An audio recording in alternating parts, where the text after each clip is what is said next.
Hi guys, it's your favorite German agate dealer Joshua from Agatebay, and I'm here today to talk about eye agates. And there are different types of eye agates. There's one type that a lot of people I've heard in the past refer to as true eye agates, and then there's other type of eye agates that depend on the way of how you cut the stones in order for the eyes to appear in the center of the stone. So I will first come to the examples that are very rare actually, and the ones that we talk about true eye agates.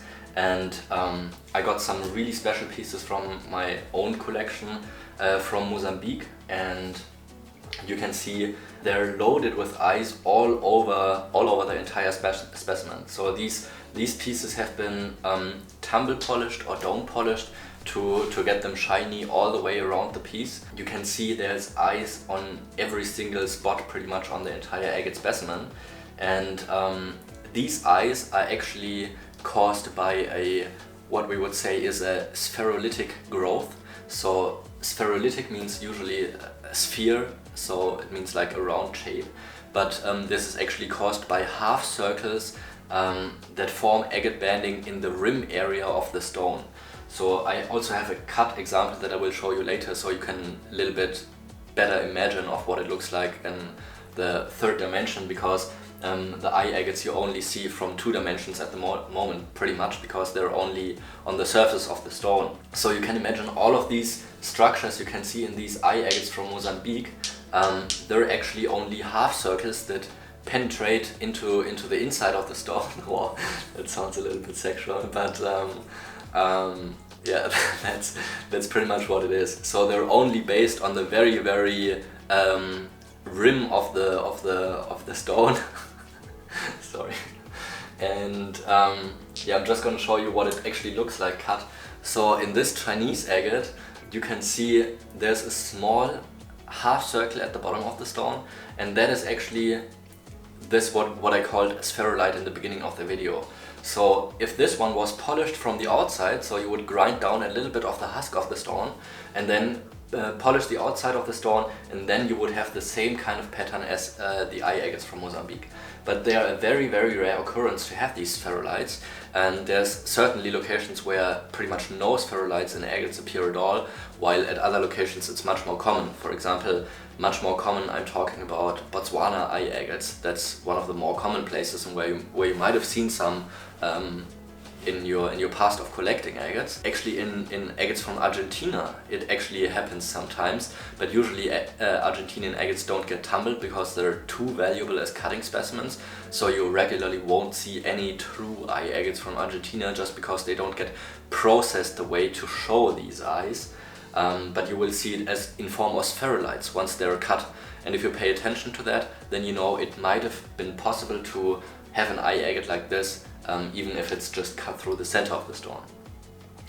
And then we have other eye agates that I would refer to as not true eye agates, because it really just depends on the way they're cut. And these eyes can be formed in agates with either tubes, pseudomorphs, or stalactites. And you can watch other videos about these different 3 features on my channel as well. I've been talking about pseudomorphs and stalactites. So these are growths that go like I said, in like tube structures from one side of the stone, penetrate into the agate, and depending if you cut it this way or this way, you will either have a tube or a stalactite, or if you cut it in the cross section, you will have an eye pattern.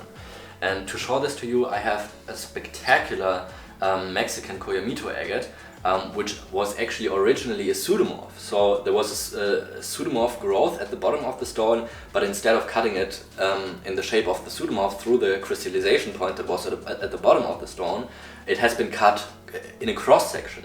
So that's how these beautiful eyes are displayed in this specimen. And to show you another example, this is what a tube agate from Morocco looks like, and here even on the outside of the husk you can see there's like these little circles already you can see on top of the stone that are going inside of the specimen. And if I had cut it this way, I would be able to see the tubes going inside of the specimen, but because it's been cut through the cross section, that's how these eyes are displayed. And for example, here you can see it is actually tubes, because the tubes have the ability to go like in different directions as well. The same for pseudomorphs as well, and only stalactites will come perfectly from top to bottom, like in a cave, for example. If you've ever been to a cave, you will probably know what I'm talking about. And that's how this Moroccan agate formed. This is a specimen from the High Atlas Mountains that I just got recently, and I was so thrilled to get it because it's just such an amazing piece. And here you can see it's just such a perfect specimen with the two eyes, the wide open mouth, the cute little teeth in form of calcite crystals in the center of the druzy.